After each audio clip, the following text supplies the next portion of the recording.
Coming up, talk of Alexander Boris to Pfeffel Johnson's successor is, like Omicron, doubling every 2 or 3 days. A video I shot earlier in the year looked at the bookmakers' favourites to be the next Tory leader, and I gave a short summary of why each of them was completely unsuitable to be Prime Minister at any time, let alone during COVID-ravaged post-Brexit Britain. Rishi Sunak was then and is now the 5-2 favourite. So let's take a closer look at why this particular individual is totally unsuited to be the next Prime Minister. Stay tuned. If you enjoy this channel, please give this video a like, subscribe and ping the bell for notifications of future videos, including my next collaboration with YouTube's Mr. Brexit, Michael Lambert, which will be published this coming Saturday, 18th of December. As someone who wants to see the Tories out of power forever, it's Rishi Sunak who's concerned me most as being a leader who could see the Tories return to power at the next election.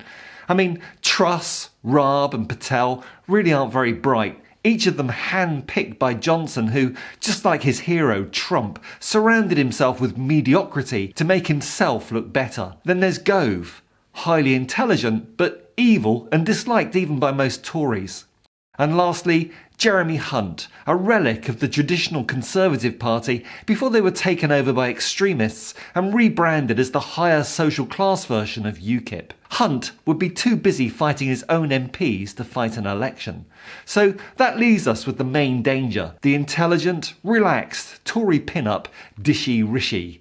Although I do like my nickname better, Rishier than the Queen, since he married into the billionaire family of Narayan Murthy, co-founder of IT company Infosys and the 6th richest man in India. But the more I see and hear of the privately educated, hard Brexiteer Sunak, and the more time that passes with him as Chancellor of the Exchequer, I'm growing ever more confident that a Sunak Tory party will be defeated at the next election. Now, as a baseline, here's where we are today. This is a current poll of polls, with opinion polls on Westminster voting intentions over the last couple of weeks weighted to reflect sample size. This would make Labour the largest party in a hung parliament, needing the support of the SNP to form a government. In order to form the next government, the Tories need to gain about a 5% swing from the current polling. Is Sunak the man to deliver that recovery? Well, I know he's always been a relatively popular figure in this Brexit government, but when I look closer, I can see, according to YouGov, that the historical trend is very much against him.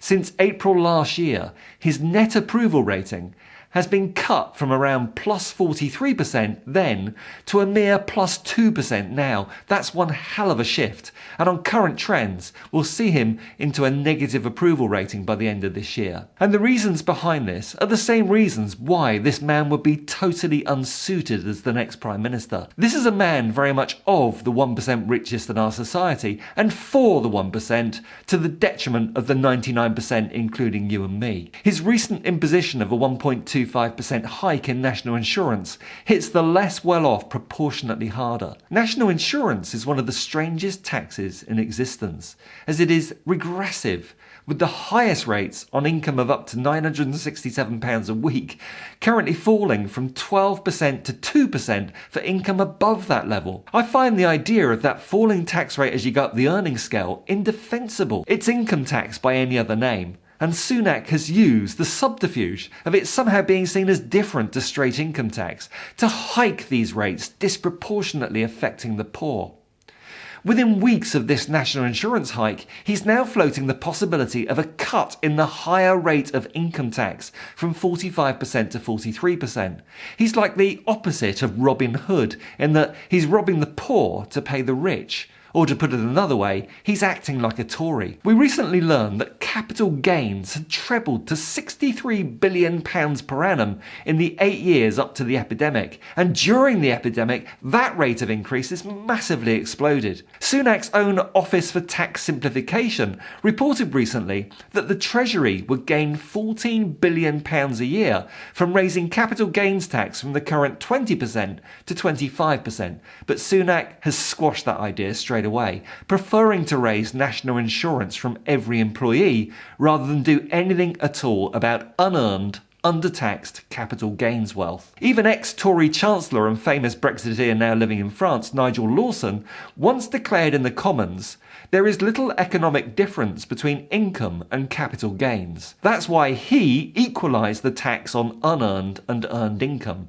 So in 1988, it seems, levelling up was really a thing. But under Rishi Sunak's chancellorship, forget it. He's even apparently looking at plans to scrap the top 45% income tax band altogether and cut inheritance tax. And I just don't get it with inheritance tax. Personally, I'd much rather pay my taxes after I'm dead rather than when I'm alive. But of course the very nature of heredity and inheritance conserves the social classes and is at the very core of conservatism. The rich families must stay rich and the poor must stay poor. Stop the oiks catching up and crush social mobility by ensuring that kids whose luck sees them coming out of a wealthy fanny will inherit all the advantages of wealth without ever having to earn it. Yet Sunak comes out with sound bites about rewarding hard work, while at the same time increasing the tax burden on workers and cutting inheritance tax and capital gains tax. It's a contradiction. And every tax cut he makes means less spending on the NHS, social care, infrastructure, road, rail, sewage, water, fibre optic broadband, and the massive workforce retraining required in post-Brexit Britain. I could go on, and in fact I will. What about the move to green energy production? What about the levelling up promises to the north of England?